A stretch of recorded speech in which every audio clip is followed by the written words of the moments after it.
Good afternoon and welcome to today's topic, which is forgiveness. Now, somebody just asked me yesterday, it's like, why do you want to talk about forgiveness? You could talk about a lot of other things because we all know what that is about. And I'm like, yeah, true. Yeah. Who hasn't forgiven? But you see, we would find the topic only interesting if we are looking for someone to ask us to forgive, have us forgive them.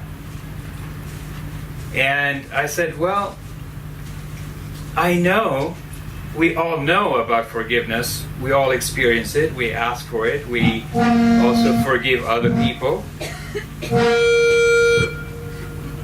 Okay. If that didn't wake you up. Okay. So, but then I asked him and I said, do you know that forgiving someone actually breaks a karmic pattern that you have established? He goes, no. I said, well, then you should come. I haven't seen him here today, but hope he will show at some time, at some point. Okay, so the question of forgiveness, why do we forgive? Or why do we seek forgiveness? It is mostly because of guilt. And if we start asking ourselves, why guilt? We'll get into that a little later. But the fact of the matter is, forgiveness comes because a mistake was made. Someone got hurt or someone got harmed. There is hurt and harm somewhere by someone, whether it's you or someone else. Then the question becomes, how did that happen? You see, the issue of hurt or harming is a natural part of a human course. The very fact that we make a mistake, it's part of being human. You cannot say that you are a human being and that you never make a mistake. I mean, we do try to the greatest extent to not hurt someone. We all try to be good people. To the greatest extent that we interact with people, we will say that we are good people. I mean, nobody goes around, including Hitler, and says, I'm not a nice guy. We will all say, I am a nice person. I am a good person. And that is true. But the very fact that we have incarnated into the human form, and because we have incarnated into the human form, we are meant to make a mistake. It's unavoidable. There is a good reason why we should be making mistakes. In fact, we will make mistakes from the day we were born until we die. Okay. The problem is not with the mistake. The problem is not with the errors we commit.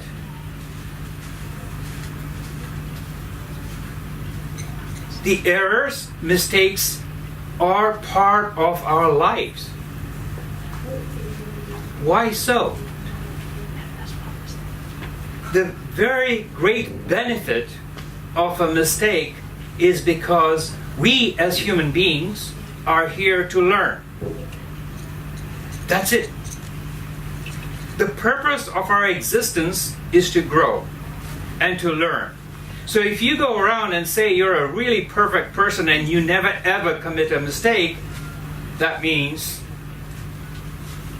you're caught up in your own bubble and you don't realize you're stuck. The objective of a human life, the purpose of a human life, is simply to learn. The question is how, and that's another topic, but the whole point of learning is to transact with love, to respond with love. That is the primary way to go about doing it. The very act of forgiveness is based on love. Okay, but let's go back to the mistake. The problem we have with mistakes is that we incriminate and condemn ourselves. to begin with, right from the time we're kids. When a child makes a mistake, a parent will condemn that person, will condemn the child, will punish the child, which is probably sometimes necessary.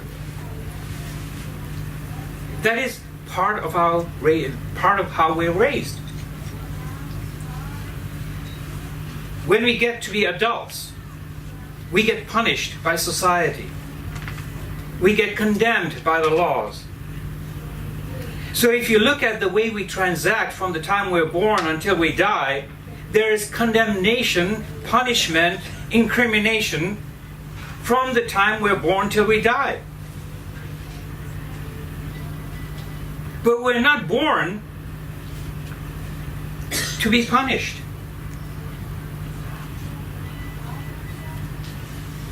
We're not born to be incriminated. If I commit a crime today, the next thing that would happen is that I would be imprisoned. Maybe that is a way for me to learn. But there are better ways to learn if we just knew how to go about doing it. If we just knew how to raise our kids. When a child makes a mistake, which a child is bound to do, what does a parent do? Does the parent say, hey, you'll be punished? Does the parent punish the child, yell at the child, or turn it around and say, hey, what did you learn from this? How many times have our parents asked us, when we committed a mistake, whether we learned something from that process? If we are all raised it that way, we probably will be a lot more comfortable making mistakes. You see, as a child, growing up, making mistakes is not part of growing up, which is sad.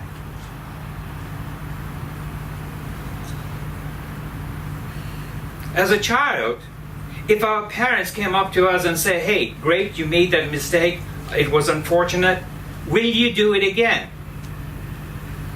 And you will say no. But if you turn that around and say, hey, because I learned the error that I had committed, I will more than likely not do it again. Is it possible that the child will make a mistake again? Yes. But the last time I was aware that I made a mistake. This time it just slipped my mind. I was not aware that I was committing the mistake again. But I will try to not do it again. You see, if we're raised this way, we would become a lot wiser a lot sooner. But what happens is that we get condemned and punished right as a child, and that same attitude starts building up throughout the time we die. And so what happens is that when we commit a mistake, we quickly jump into a spot or in a place of guilt.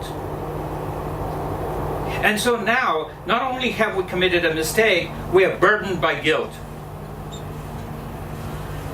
We already have tons of insecurity, but now we have the whole burden that's topped up with guilt. And so we live with guilt.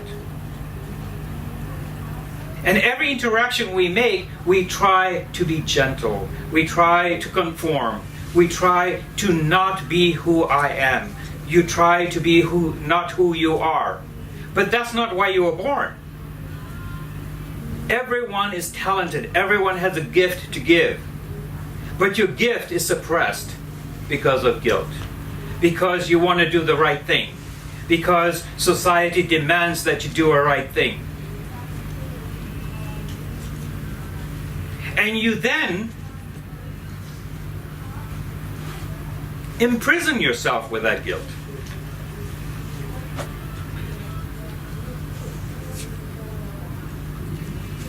You imprison yourself with what others might say. You will imprison yourself by what community dictates. So as you grow up from a little child until you pretty much become a grandparent, what you have accumulated is shackles.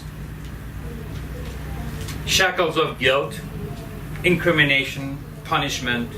And so you spend a lot of your life not being who you are, not offering the gifts you have, but rather trying to conform. And that's a lost cause. It's a losing battle. Because what you're trying to do is just escape mistakes, errors. You do not want to hurt anyone. What happens is you end up hurting yourself a great deal because of that imprisonment that you have imposed on yourself. So the fundamental thing that we need to appreciate is that making mistakes is part of life. It's part of being a human. It's unavoidable. It is. The purpose of making mistakes is just one. Because by making and committing mistakes, we learn. We grow. We learn that that is something we will not do again because I am hurt or I've hurt someone. The very fact of making mistakes is that we end up hurting. And that's a problem. It is nice to learn without hurting or harming anyone. And when we talk about hurt, we're talking about not only hurting other people, but hurting the environment, hurting the plant life, hurting the animal life. In all of that, we commit hurt. Then the question becomes, how do we not do that? By the very fact we learn not to do that is where we grow. And when we begin to appreciate that I am committing a mistake and I'm not going to be incriminated by this, that I will grow, and yes, as a fact, as a byproduct, the very fact that I have committed a mistake, I'm hurting someone or I'm harming the universe, then I need to change my behavior. And when I go about changing my behavior, I grow. And that's the purpose of our lives. We learn to not do that again. We gain a sense of maturity. But if we're afraid to make mistakes, how are we going to do that? Okay, so we have committed a mistake, either through omission or commission. Then what do we do next? We have hurt someone. The very fact, as I mentioned earlier, committing mistakes will cause harm, will hurt someone. How do you then go about turning that around? So, in committing that mistakes, there are two things that happen. One, you have to realize that you have hurt someone. That's growth. Now, because you have hurt someone, or that person hurt you, you then have to turn it around and say, hey, how do I resolve this? Okay, I've learned a particular lesson from it. How do I turn it around to say now, how do I bring this to a closure? How do I bring peace to this situation?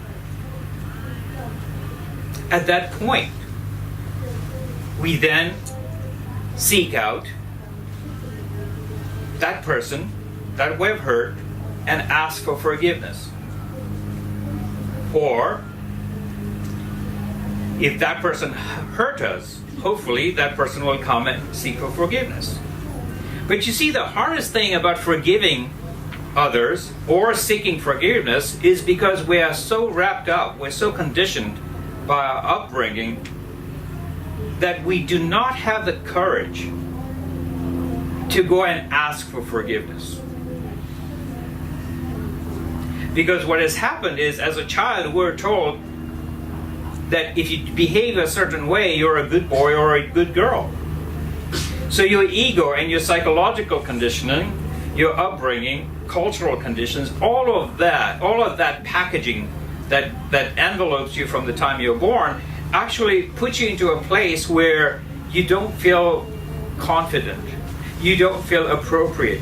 You feel that it would be below you to go to someone and ask for forgiveness.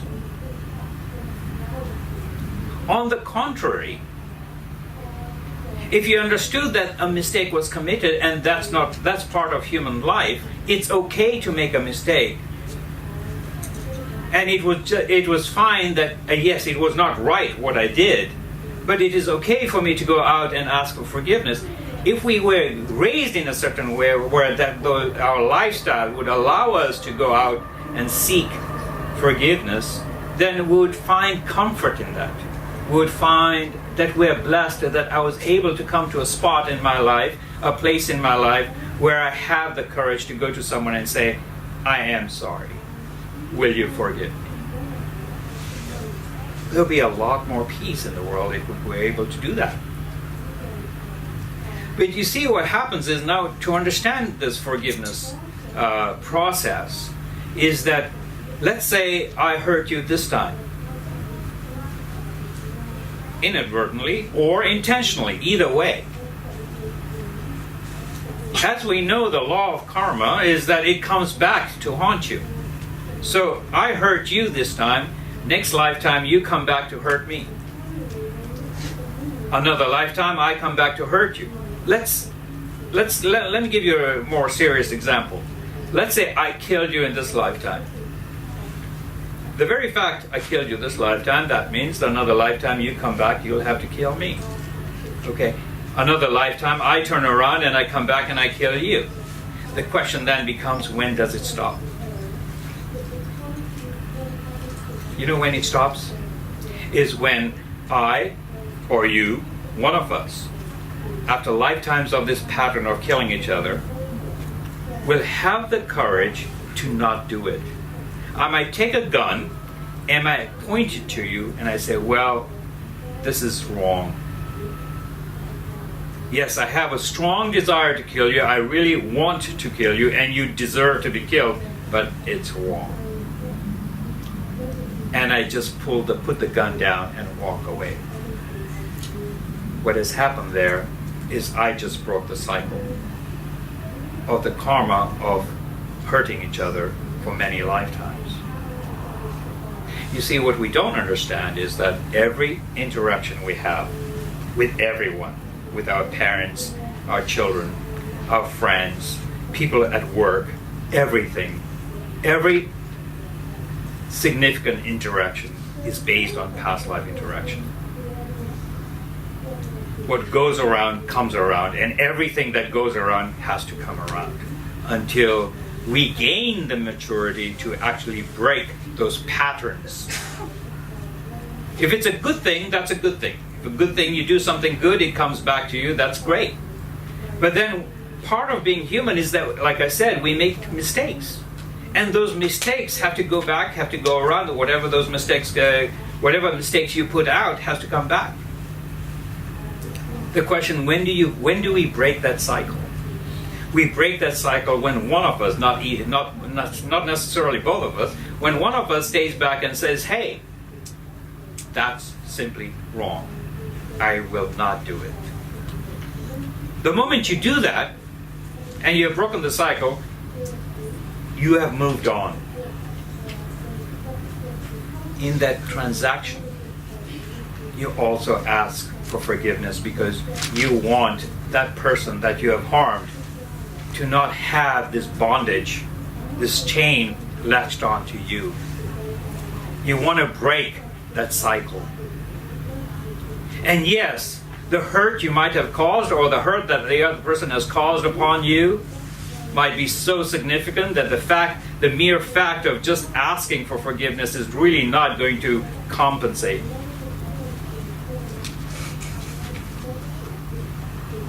But the very fact that you have asked for forgiveness or the other person has asked for forgiveness actually breaks the karmic bond. And to do that, we need maturity. To gain maturity, that means we need to learn. We need to understand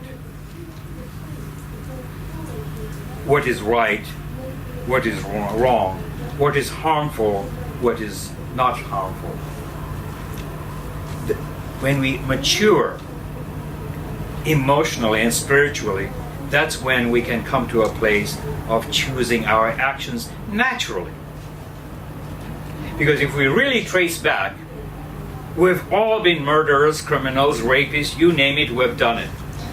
Well, we come into each lifetime after having paid a heavy price of learning that all of our behavior is based on our past life understanding that what we do is wrong. When we hurt someone, we get to a point, if you're mature enough, you get to a point in your life where you realize that there's hurt that can be caused in every step you take, in everything you say, in everything you do. That's what the real meaning of karma is. Because karma simply means action. What you do. Of course, what comes back to you is the fruits of the karma, which in Sanskrit we call karma phalam. But in the West, karma means whatever comes back to you. So in order to break this karmic cycle of pain, we start with forgiveness. And if you have the courage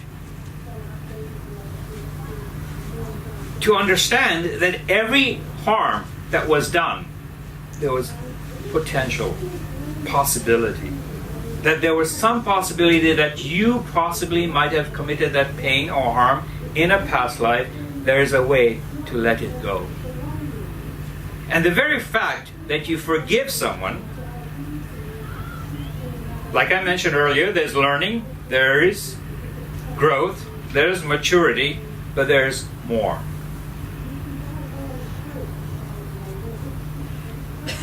In that forgiveness, you cut off those chains, the bondage with that person. And when you break that bondage, you're free to go. It's like the ship is able to sail because you have released the anchor.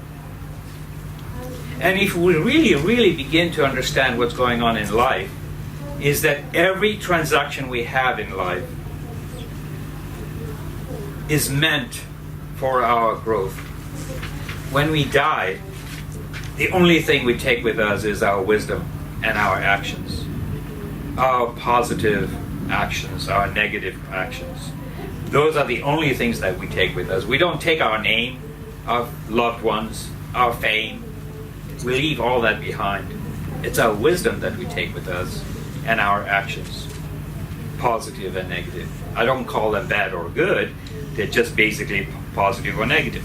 Why positive or negative? Is because those actions come back to us and how I experience those actions. I might find those actions unpleasant. Those are negative. Or I might find them pleasant. Those are positive actions that I might have committed. So if we look at this whole transaction from many lifetimes, then we see that actually our life is just a moment in a grand scheme of things where we are just experiencing a small portion of our actions. And remember that our actions, even though we have committed harmful actions, it's not meant, it doesn't come back to us as punishment, which we mistakenly understand karma to be in the West. It's that it comes back for us to have a wisdom, have a growth, have a maturity. And that maturity is what takes us to the next place.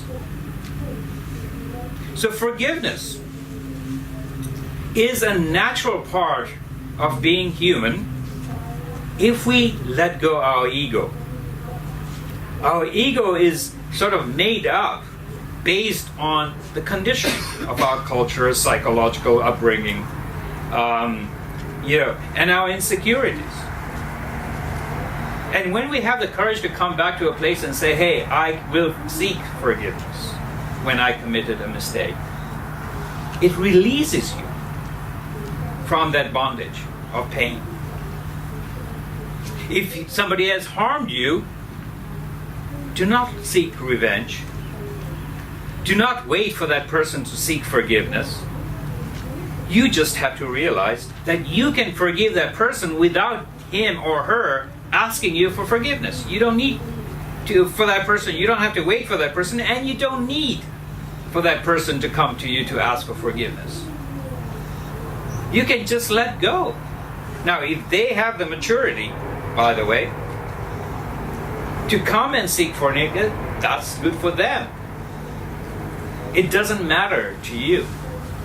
What you can do on the other end and say, hey, let me break this karmic pattern, because I might not know what I did to that person in a past life. Maybe I did commit this harm to this person in a past life, and now that has come back to haunt me. So if I get to a place and I say, hey, I might have committed that mistake. I might have harmed this person in a past life. That's why it's back to me. Hey, break the chain. Do you have the wisdom and the courage to say, I am going to let that go. I am going to forgive this person no matter what, because I do not want this bondage of pain. Are you able to have that maturity to come out and say, I forgive that person. I'm not going to wait for that person to come and seek forgiveness. I will let that go.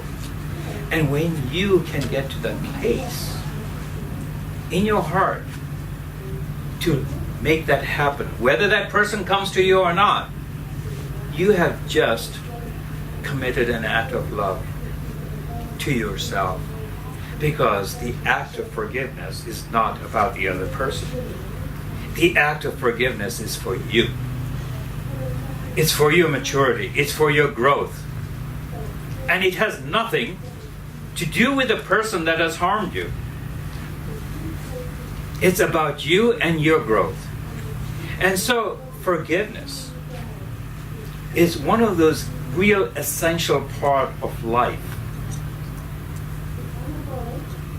where we can quickly and quite effectively, I might say, that we can mature emotionally. And so, to conclude for now, I just want you all to actually reflect back and see and look at the people that might have hurt you. Feel the pain. Don't blame them. Don't accuse them of anything. Just feel that that person might have done something for whatever reason, that you are smarter, you are more mature, and that you will forgive that person. It's part of that meditation that you can incorporate into your lives. Just let that person go. Do not hang on to that bondage of pain. There's no reason. You do not deserve that. You're much better than that. So have the courage to give yourself a gift of forgiveness. So you forgive other persons and you forgive yourself. It's a powerful, powerful way of living in your daily lives. Every day you wake up, you see someone causing you pain, forgive them. Let it go. And I can guarantee you this, that the moment you keep doing that, less of it will show up. The only reason why that sort of pain comes back to you is for you to grow. And when you resist, when you fight, and when you blame someone else, you are not growing. But the very fact you come to a point when you say, I will forgive, I will let that go, I guarantee you, you will receive the greatest gift, the maturity. And if you are truly, truly growing, then that sort of pain will not appear again. I can guarantee you there'll be a lot more pain, but not that form of pain. So I just wanted to sum up, and it's a huge topic, really. But before I go on and on about it, what I'll do is I'll take your questions right now, and I think that will be more applicable and more interactive. So if you guys have any questions, feel free to shoot up, and then I can go deeper into some of the concepts. I have a question. Towards the beginning you said because of our conditioning we find it difficult to forgive. Right. Why would that be?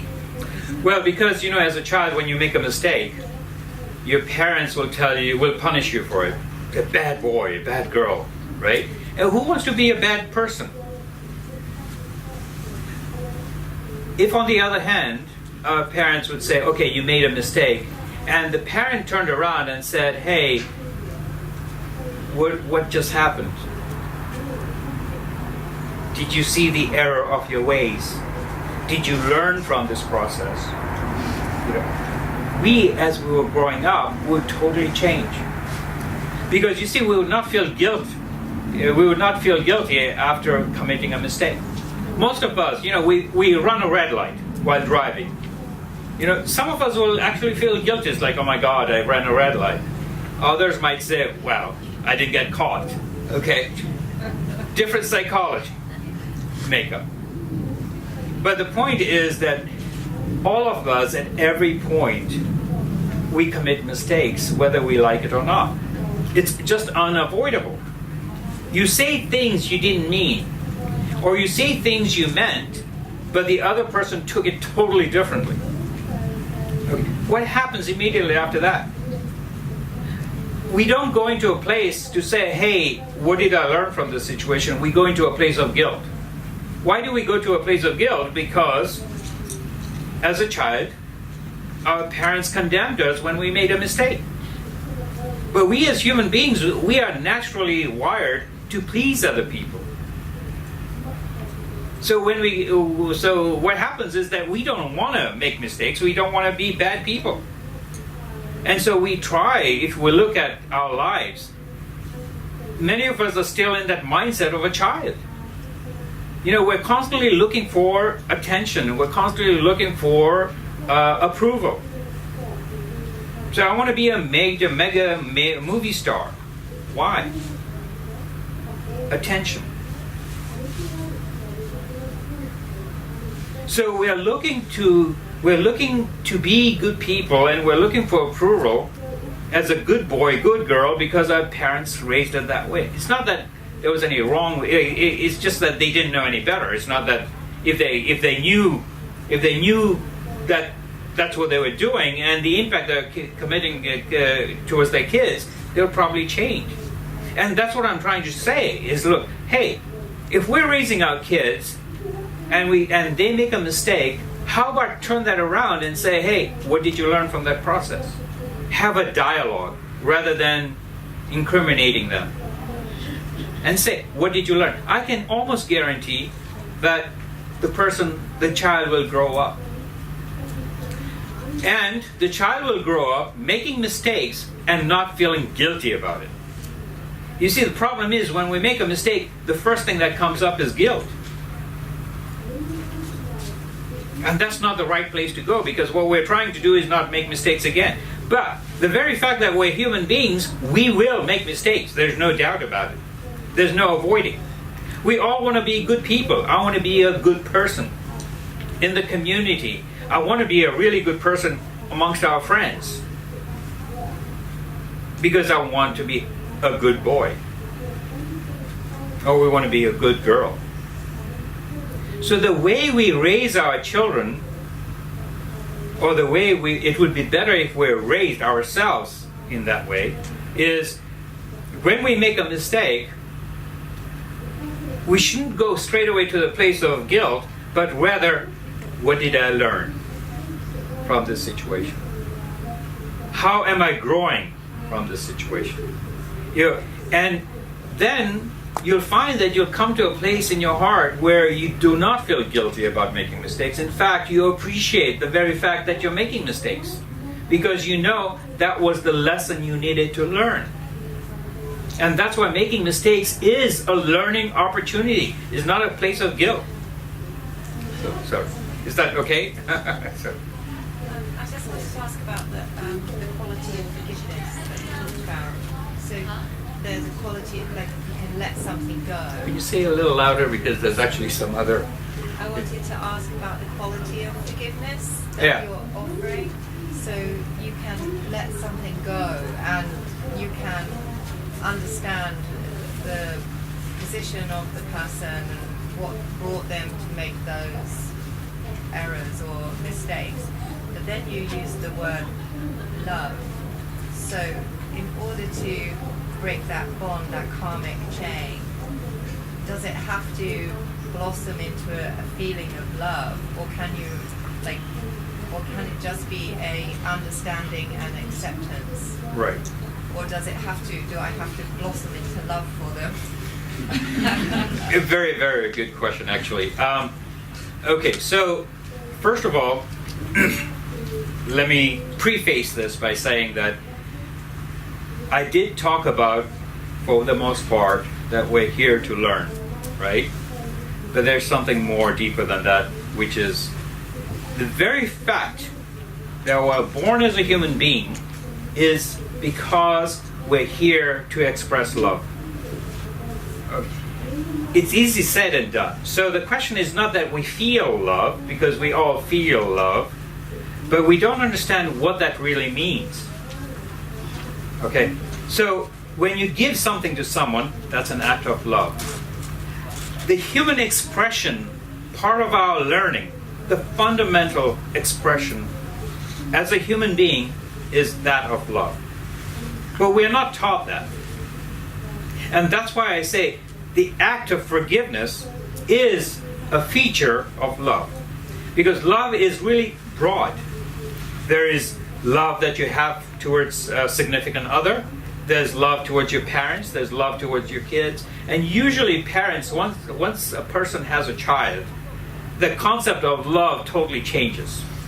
You see, it's an expression of complete giving. Yeah. And that only comes as a parent. Okay. But there's so many levels of love, so many different understanding of love that we actually don't even know.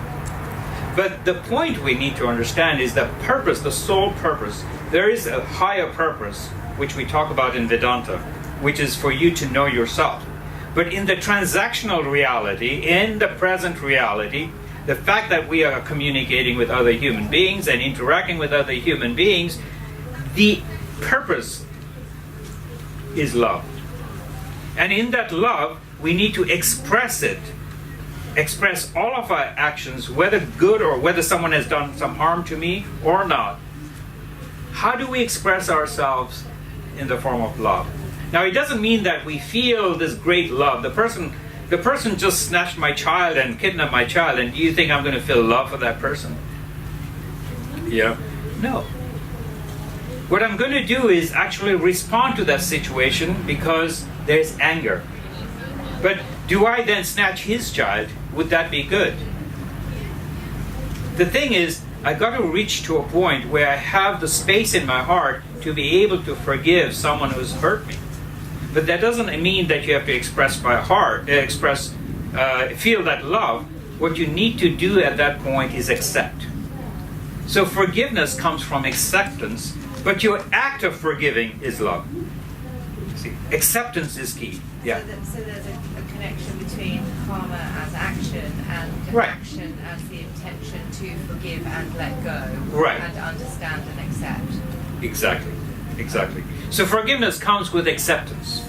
Because what happens in that situation, you have to realize what might have you done to be in the situation for this person to commit harm to you today.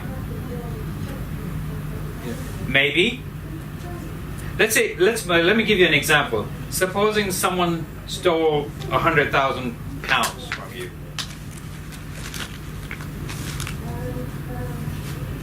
You can sue the person, of course. But maybe, I'm not saying you had, But maybe, just maybe, you might have stolen from him or her in the past life. We don't know that. We don't need to know that. But the very fact that it appeared in this lifetime, it's a transaction, it's a situation that is presenting itself in your life today. That simply means then you've got to turn it around and break the cycle. Now, the greatest and the best solution is to let it go. Forgive the person, say, maybe I might have done something, chalk it up to that, and say, let it go. You know, if that 100,000 pounds was yours, I can guarantee you it will come back. Through another way, some other means. So you don't have to worry about it. But if there was a possibility that you might have stolen from, you are just paying off your debts. And by the very fact that you forgive that person who has stolen that much money from you, you can let go in and rest assured that if the money is yours, it will come back. And really, it will. Yeah, I'll just finish with that and I'll get back to you. So is there a direct, are you suggesting then there's a direct connection with, like, it's not like if Mike stole £100,000 from me, I would have stolen from him, like his being before, or it could have been I just stolen before. You might have just stolen before. Right. So or it could be that it's directly connected to that person. Yeah, but we can't say that it was for sure, because what did I also say? Alluded to the fact that, you know, if the 100,000 was yours, he stole from you, but then it will come back to you if it's yours. So it comes back from some other way. So, you know, it's you and your transaction with the universe. And so all of the universe, whether you steal it from someone else or directly from Mike, it doesn't matter. Yeah. So those are just very basic technicalities. The fact is, your essence or your value will come back one or the other if it's truly yours. So yeah. Well, and if 100,000 is stolen from you and you forgive that person and you're saying it will come back to you, but then it might not come back to you in this lifetime. Right. So therefore, you really have to forgive them, don't you? Because you have to just let it go. Well, let's put it this way. If it doesn't come, then maybe you stole the money from him. Then you have to forgive yourself, right? So in forgiveness, by the way, which we forget, it's not a question of forgiving the other person. It's really important. In fact, it's more important to forgive yourself. And this is something we kind of have to incorporate in our daily lives. Like, if I feel bad about a person, if I feel angry towards a person, you know, I find out why that anger came up, what I can do to heal it, to resolve it. And I'm just using anger as one example. It could be jealousy, it could be hatred, it could be any of those other emotions besides love.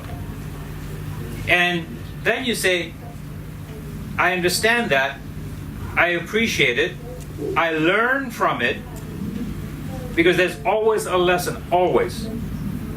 And then you say, I forgive that person, and you also include yourself. I forgive me for feeling this way. Not from a place of guilt. It's really important to understand that. But from a place of knowing and a place from wisdom, where you say, I forgive myself. Not by incriminating or guilt. It's really important to understand the distinction of forgiving oneself. So it's really important to say, I forgive myself from a place of love and caring, that I care about myself, I'm a good person, and I did not do this intentionally. Yeah. Moving on from there, if you have anger, which is an overwhelming sensation when you're in that Space, yeah. Space when you're trying to forgive, how would you say, if you were meant to meditate, regularly, that maybe you'd be able to come down from that state of mind much easier than if you weren't.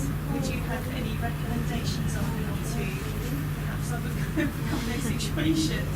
Yeah. When it's just too much and you can't see the tricks. Exactly. When we're in that place of anger at that moment, you see, we sort of have lost control. And it's really hard at that point, at that very instant, to say, okay, well, let me respond with love. And that's not practical. Part of it is actually it takes practice. Like, for instance, if you want to really be good tennis player, you have to practice to be a great tennis player. Otherwise, you just can't show up on the court today and start playing with what's his, Federer? Or I just know there's a British guy that's a great tennis player. So you don't play with him or with Serena Williams, for instance, on the first day. Okay, so when anger shows up, the first instinct, the place to go is to do a timeout. Is to say, okay, I just stop, breathe, and walk away. A person who walks away has more courage than the person sitting there to fight back, if we really understand what's going on. Because when you are in anger, you might commit more harm. That means you're perpetuating the pain. So yes, when you're angry, you're feeling that pain right now, but are you going to perpetuate and continue feeling this pain later on? And if you want to feel the pain and the anger worse or more later, because you have just committed more pain, and it's all going to come back, the idea is to stop it. And to stop it is not necessarily to respond at that point, but to take a break, do a timeout, and walk away. And say, I will come back to you on this, if you have to come back. You step away from that situation, get your senses back, get the emotional high down, and contemplate on that situation. Ask yourself, what am I learning from this? See, the idea of every situation that we have in our lives is to learn there's a point why that situation showed up. And in that situation, you have to learn something. When you can figure out what is it that you are supposed to learn from that situation, believe me, two things happens. You'll be grateful for that situation, or one. Or two, you'll actually understand. You'll be grateful, and the second thing is you would have learned from that situation. And because of that, you will appreciate and look at that situation completely differently. So when you meet that person again, you say thank you. And it totally changes the dynamic. Now, he or she might not know why you say thank you and might think you're crazy. That's okay. Okay. But what will happen is that anger will not play out again. It won't come back to you. So in anger, the first thing we do is we back out. Reassess the situation when you're not angry, and then come back to that situation with more information, with a much more calmer attitude, and assess that situation outside the place of anger. And it really, really helps. It's so hard in the beginning, but the more you do it, the more you get better at it. And I can guarantee you this, at some point, stuff like that won't even faze you. It's like, well, let me go get a cup of coffee or something. Yeah.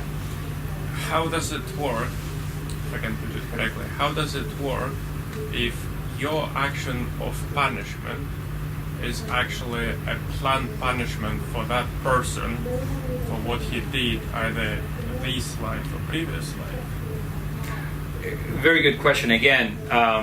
In the Indian context, I think most of you have heard of the teachings of the Bhagavad Gita. Okay, so you see, the question is how you start with the punishment, if it is planned. If you say, I need to teach that person a lesson, you're not coming from a place of punishment. You're coming from a place of ego. To say, I will teach that person. The moment you say that, there's something wrong with that page. But then, if it is planned, you'll be forced to be in that situation to do something about it. Okay, so I'll give you an example. Let's talk about the Bhagavad Gita situation. You guys know Bhagavad Gita? Have you? No? Okay. Anyway, for those of you who don't know, there are these 5 brothers. Okay, after 25 or 30 years, after trying to avoid war, in 25 years, can you imagine being in a situation for 25 years and you do everything it takes to avoid war, and you finally come to a place where you can't? You try to avoid committing harm, you try to avoid committing pain, but then you're forced into a situation where you have to. In that place, you go through that process to protect, to defend, to do what is right, which is really important to understand, to do what is right. In that process, the other person, if that other person gets punished, that's meant to be. But if you turn around and say, I'm going to punish that person, I'm going to teach that person a lesson, it's really from your place of ego. If you have a teenager and they make a mistake, and Yeah, no, that's good. We'll get back to you after her. if you have a teenager and they make a mistake and you forgive them, will they see it as a sign of weakness and I'll just do that and I'll get away with it, Mum will be fine with that? So As a parent, you're supposed to teach your kids values. And you're supposed to raise them right. And if you don't, and you just say, I forgive you, that's wrong. So what's the best way then? Say So- she goes out and has a drink or underage or something like that, or smoke. Or... Well, I'll share a story. Because this is a true example, by the way, which touched me a great deal. So I have a friend in California who is a vegetarian.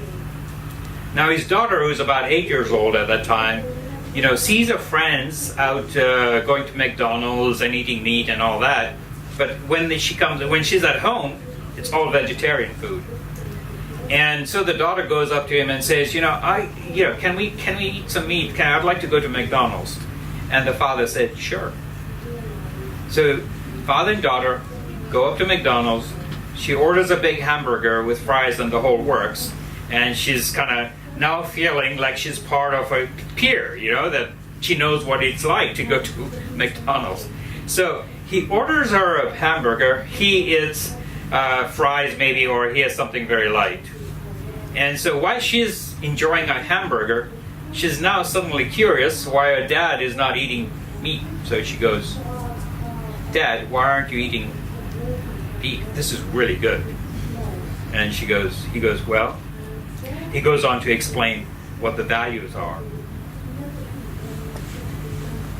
That, eating meat causes so and so and blah, blah, blah. This is not a lecture for whether you should eat meat or not. But the father said that while she's eating the burger, telling her exactly what's wrong with it. She didn't finish her burger. She put it down and she became vegetarian. Now, what's beautiful about that, by the way, this is a true story. So what's beautiful about that situation is the father or the parent did not deprive the child from having meat. She wanted to be part of a peer group, which is natural. We want to belong. As teenagers or as children, we want to belong. We want to feel normal with our friends. But the very fact he took her there and gave her a teaching while she was eating is what actually impressed upon her the value of going vegetarian. So as a parent, like I said earlier, the thing that we can do is when a child makes a mistake is to actually have a dialogue with the child to bring a certain awareness of why that was a mistake. Maybe it isn't. Maybe it was a mistake from your perception as an adult.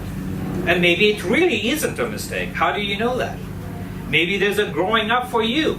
Because frankly, as parents, you probably know your children teach you a great deal.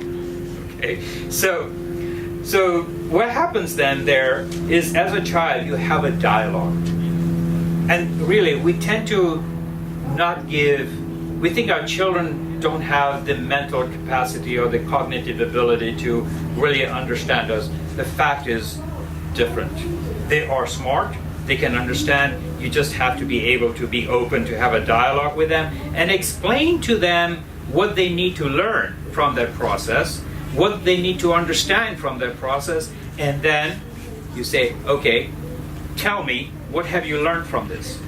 If they can reflect back what they've learned from this process, you can say, now I will forgive you, because they've learned what it is. So the whole point of mistake is learning.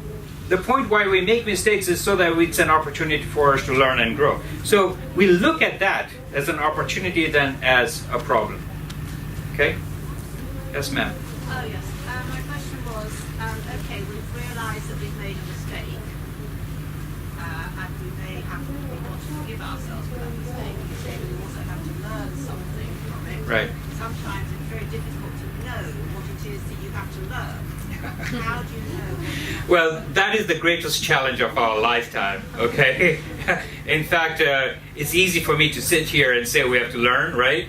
But I'll tell you, one of the hardest lessons I have to learn is to learn faster. And I'm really a bit dense, so it takes me a lot longer to learn what I need to learn. So part of the process is just being open, accepting, and just waiting and being more alert. So I'll tell you from my own experience that I wish I was a lot smarter to pick up on things and learn faster, but that's not been the case. It's been a real struggle, and it's a continual challenge. But part of it is also one of the things, I think most of you know who Ganesh is. And so one of the things I do is when I'm in a difficult situation, I always ask, in fact, I have a conversation with Ganeshji and I say, please let me know what I need to learn. In fact, Ganesh is famous for removing obstacles, but I do not ask him to remove my obstacles because I know what I need to do is learn from this. And so what I'll do is I'll pray. And I can guarantee you this, the moment you pray and ask, and frankly, that's the power of prayer. The moment you pray and ask, somehow something happens within the hour. And as soon as you figure out what it is you need to learn from that situation, magically the problem disappears. Magically. I mean, it's uncanny how that has happened throughout my life. So I would encourage you guys, whenever you're in a difficult situation, stop and ask, what do I learn from this situation? Always ask. And if you find it really hard, pray to whoever you pray to and say, please let me learn, not remove the problem. Please let me learn from this situation, and I can guarantee you that within a few hours, if you're open and wise and alert, it shows up a lot sooner than later.